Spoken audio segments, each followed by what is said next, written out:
Incident Commander series are brought to you by Kuhn Backers. On today's show, we're going to explore the role of an incident commander with yet another special guest, Karlen Alexander. Karlen currently works as Chief Information Officer at Calvetti Ferguson. Karlen has many years of incident command experience and is here with us today to share his experience as an incident commander. Welcome to the show, Karlen. Thank you for taking the time today and sharing your experience as an incident commander with the community. How do you see the incident commander role?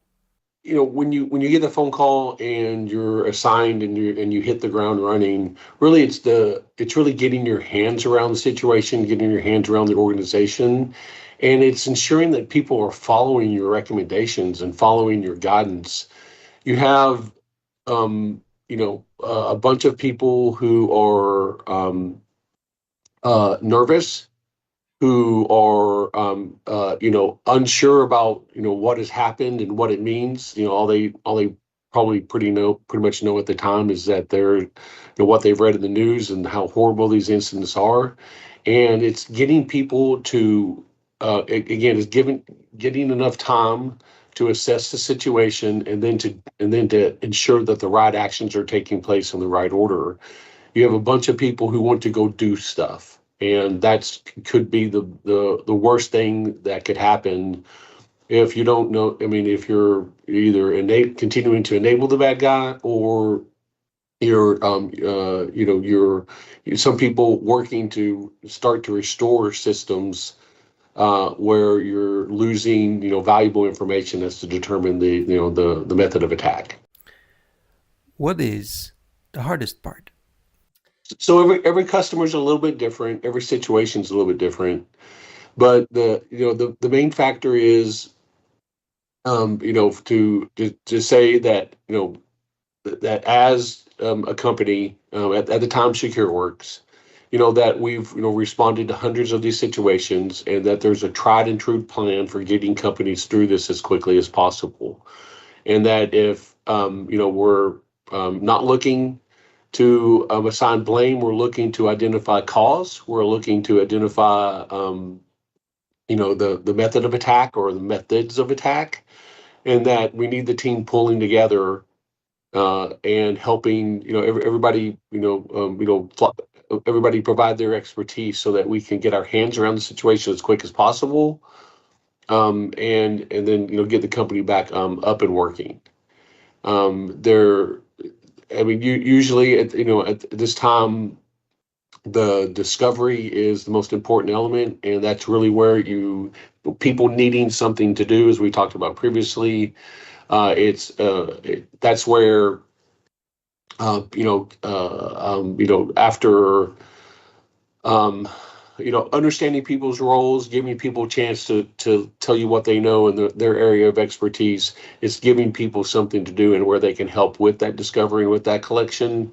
That usually, in my sense, is when you keep helping people stay busy and feeling like they understand the plan, and that there is a plan and a method of attack of how we're going to get through this, where people start to not really breathe easier, but have a sense of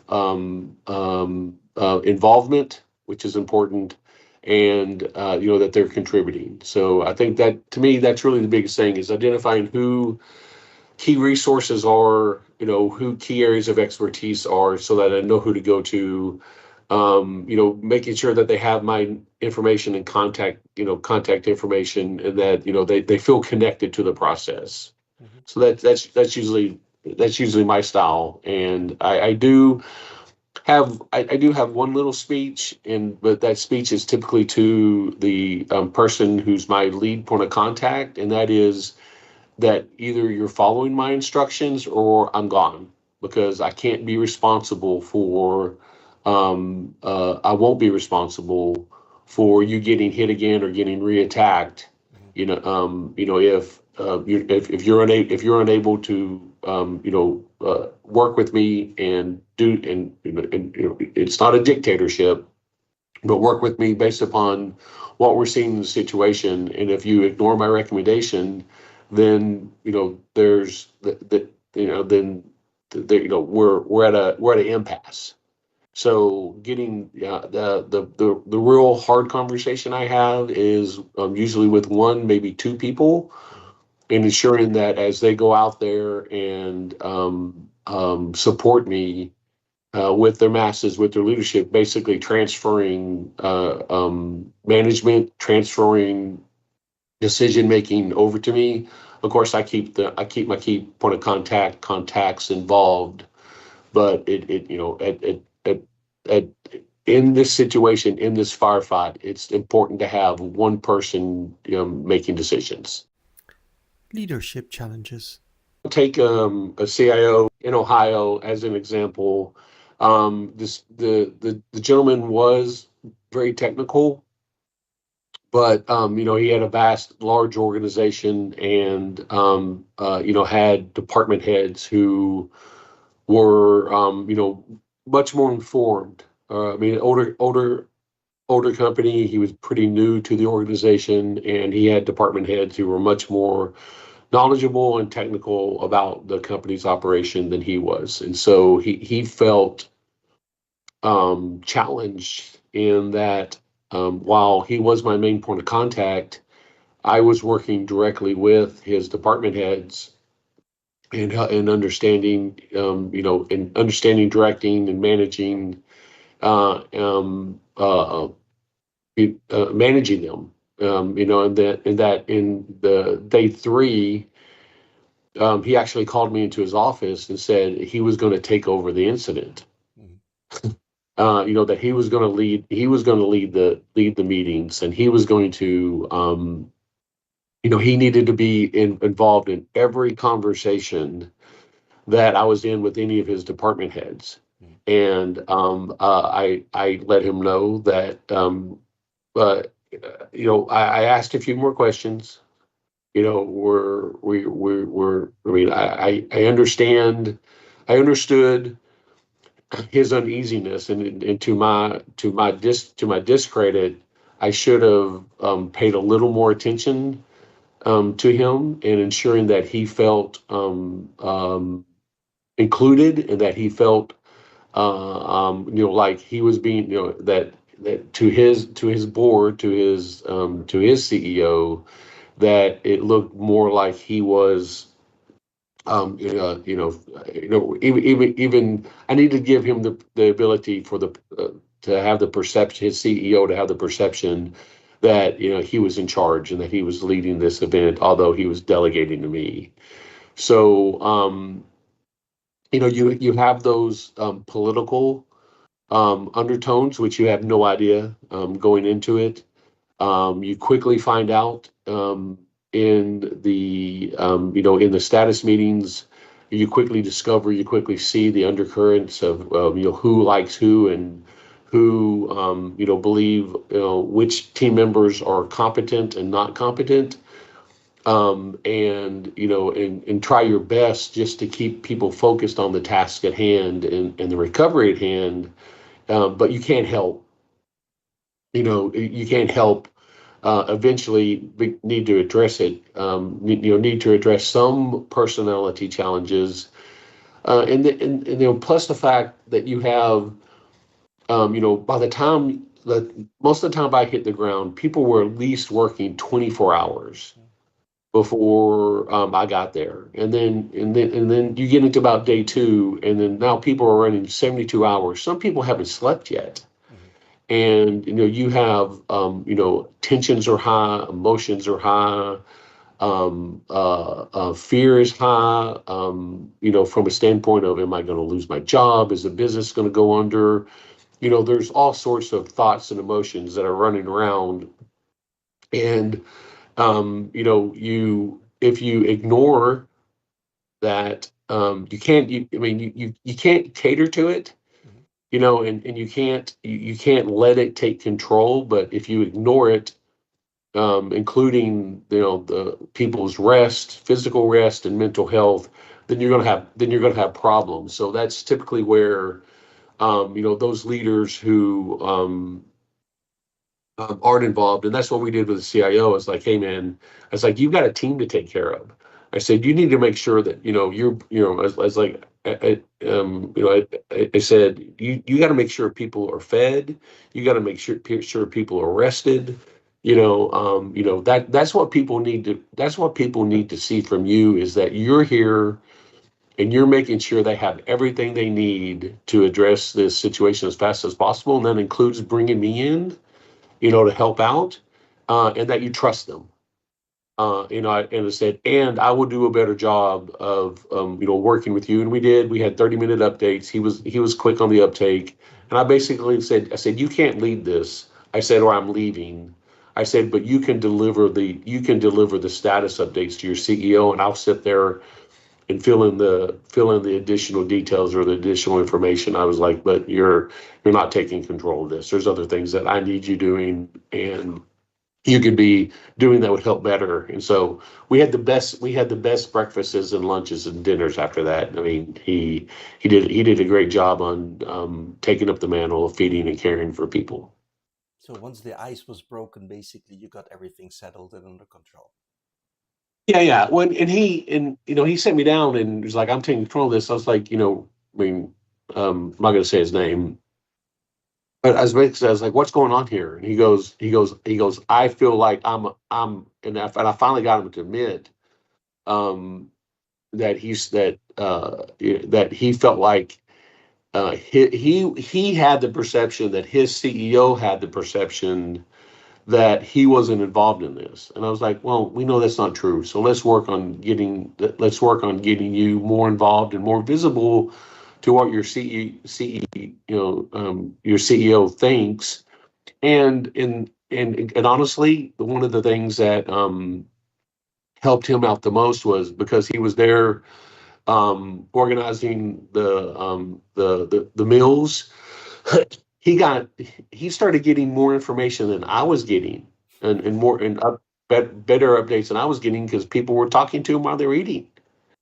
So it's just you have more to take care of as an incident commander than just returning the technical operation to the business. There's a team associated with it, and while an incident commander brings a certain expertise and a methodology, you need that team, because they're the ones that know their company, they're the ones that know their infrastructure, and without them, without the two together, you're never going to get through this. So, it's a little easier because you're in a firefight, but as the firefight starts ending, then these political undercurrents and dislikes start surfacing, and when that starts happening, it's time to exit. Because when the company is looking for someone to, you have your discovery, you have your analysis, you have the major findings that are available, and once the company starts looking for who to blame for it, that's just that it's time to go. Okay. Talking about blame, which is an interesting topic, right? So very often you might end up in situations where the persons you're dealing with might get fired at the end, right? I know I have had this at least once, twice in my career so far. How have you actually handled that situation specifically, if you ever encountered it? So yeah, most of the times the people participating, I would say 80%, the people participating in the recovery, someone on that team has either, and I would say contributed. Right? There's no one cause, right, Kuhn? Right? There's a series of unfortunate events, starting typically with a user giving username and password away, to get in, to an undescribed box, right? But so there's never, there's never one thing, right? But you have a user who's given a username and password away, but then you have a server administrator who didn't take a web box, a web facing box off the network and it stopped getting patched, and it had a vulnerability that, allowed for that just username and password only to be, to be hit. So as you need the team members to keep them focused on the analysis. And as you're going through the analysis, I mean, people are smart. They start seeing where, the information or the evidence is leading. The biggest thing with, from my standpoint is, once that person stops becoming cooperative, or if the person starts becoming uncooperative, or worse, starts hiding or trying to destroy information. That's really where, if you have someone involved, you got to make sure that they can't hide evidence or hide information, because that's our job, right? Our job is to help find and present the facts so that corrections can be made. And then those corrections typically never end with an update to a security system, a patch being applied, new technology being deployed. It typically winds up being flowing down into processes and or tech or personnel and their expertise in order to ensure stuff's not going to happen like this in the future. So you hope, again, that's part of finding out and understanding what responsibilities for the teams are, working with the security team in the beginning, if they have one, securing logs, securing information, and then you hope that the person is a professional, and half the time I think part of one of the one of the most interesting things is that a lot of these people, once they realize it was their fault, they actually become quite not uncooperative, but unproductive, and actually need to be removed from the team because they're just they're so distraught with the fact that they may be the one that brought the company down, right? So most of the times, even if they haven't admitted it, most people know. And that, I think that's one of the things that where you've got to keep a lookout as an incident commander for people who may have important tasks but other motives, in protecting their self-interest and ensuring that they're not in position to disrupt or derail the investigation. What does the so what mean to you? People want to know what's going on, right? They really, honestly, really don't want to know the technical details. They want to know what's going on, and they want to know when you're going to get they're going to stop spending money with you, and when their business is going to get back working. So, the first update to executives, to the boards, are typically, here's the plan, here's the process, here's the methodology, here's what I need. Here's how you stay out of my way. And ensuring that you've got the right resources and the right authorization and the right people, working with you in the company to resolve this as quickly as possible. Mm-hmm. So that's the first piece. And then after you establish your ask and what you need from them and the plan, then they want an update on the plan. And they're interested in what happened. But what they're really interested in is, what does this mean for the business? So that's where the operational, while getting the technical people first organized and getting the business protected from a technology basis, the next step, and I mentioned this earlier, is understanding how the business makes money and prioritizing and understanding their impact. So that's the first thing I do. When getting the business leaders together is I need an impact analysis of what is and is not working in your business. Mm-hmm. And you got you've got to go get that from your team, your salespeople, your operations folks. You got to say what is and is not impacted, and give me an analysis from your view, and one that gives that gives the technical team a lot of insight as to what isn't working. It helps prioritize. So, okay, it's not working, but now prioritize this for me, business operation people, places for us to go look. And then we prioritize that.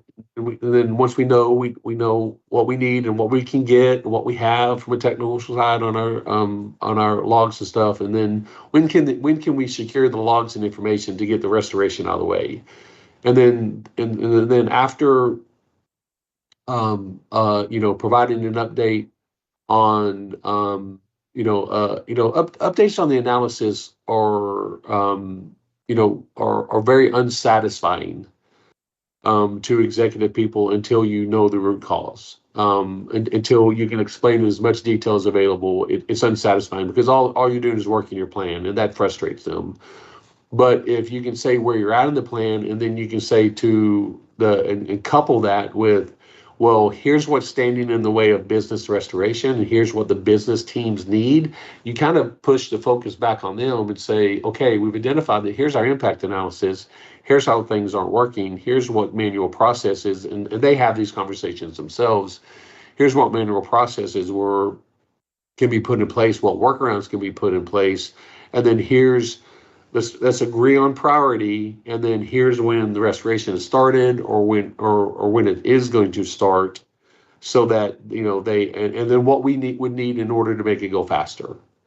So if you the full technical analysis, most people tune out, or most people aren't sit through maybe the longer analysis, for that,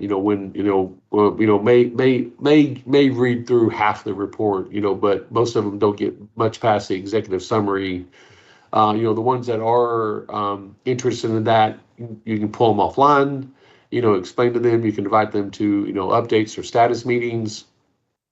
But for the executives, I really think it's important that you need to cover where you're at in the analysis, but you really need to get them focused on their business priorities and their business restoration, and then helping them set expectations with customers and the employees, et cetera, and then talk about big things like, hey, payroll, is something that needs to be fixed sooner rather than later, because it's one of the impacted systems. So go about it a little bit differently. I do try to put it into the focus of their business, and let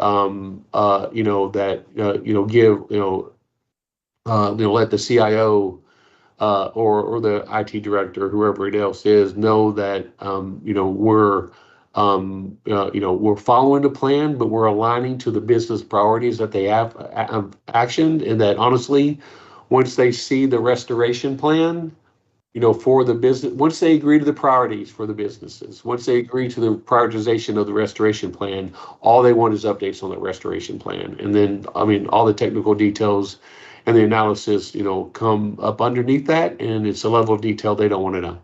They just want they want to know when. They want to know when. And in 3 to 5 days, you can help them get that plan put in place and ensure that everybody in the entire business is executing to it. And everybody in the entire business who you need is busy, because I said that earlier. People need to be busy, and feel like they're involved and feel like they're important. And the executive board certainly is, because there's a lot of times where what we need is for you to write a check. And that's where with the plan, with the analysis methodology, with the business prioritization and restoration focus, we can get pretty clear, or the business can get pretty clear together on saying what we need and why this is what's the word I'm looking for. You can't avoid making this investment. You're going to have to do it because of what happened. So it's unavoidable, for them. And of course, in the first, pocketbooks are open in the first 14 days. They're still open within the first 30 days of an incident, but in the first 14 days, if you can show them where spending $100,000 gets their one of their key business lines back online and avoids losing $2 million, it's a simple conversation. What does the "it depends" mean in incident command? That's that's a great question. We come in with a playbook, we come in with a methodology, but as an incident commander, we're gonna let the data and we're gonna let the facts guide us. Because some things may or may not be applicable in that playbook based upon the facts at hand, based upon the infrastructure at hand. So, when people are asking for conclusions in the very beginning, or speculating, I mean, we ain't got time for that. We ain't got time for hypothesizing. We're following it. We're not blindly, but we're following our playbook. And we're in, that's kind of where I direct them back to. We're following our playbook, and we're doing those steps that appear to be applicable, based upon their current circumstance. And as we progress through, if people ask a question, again, I try not to let them play the "it depends" game with me, or try not to get caught in that game with them in conversations. It's like, well, here's our next steps. Here's what we know now, and here's what our next steps should, what is determining our next steps should be, and where that we're getting a prioritization. That we're identifying, where to prioritize our analysis, our discovery efforts. If there's not enough information to even speculate, then it's like we don't have the analysis yet. But in a smaller group, when people ask, in updates, you can say, the data we have, and this is the data we have. This is what the data is showing. This is how the data is informing our analysis or investigation. Still may not be able to have a cause or an indicator. May have a hypothesis. But those hypotheses, are in delivered to too large of a group, have negative effects. It either most of the times it starts shutting people down. It's like, oh, we know what the problem is. Why are we doing this? And people aren't, going through the steps, going through the necessary activities. The other aspect of that is, people start, it starts the blame game a little bit too soon.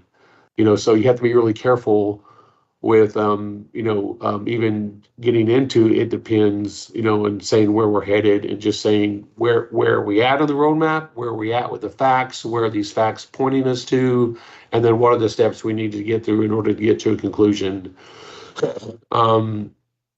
And then I've hid behind a lot of times saying that this is, that this analysis, this security investigation is privileged. And, there are a few people who, who I've been identified in order to share this privileged information with.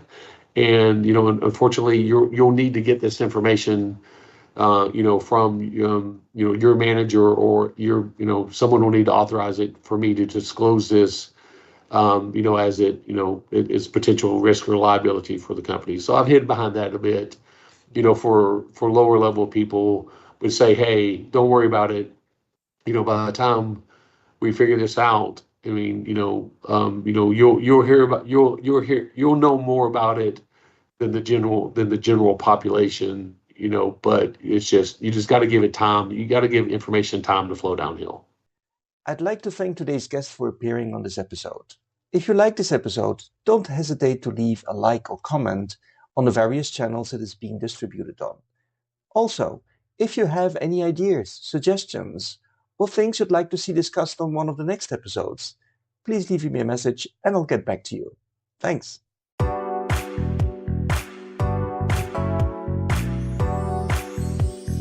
Incident Commander series are brought to you by Kuhn Backers.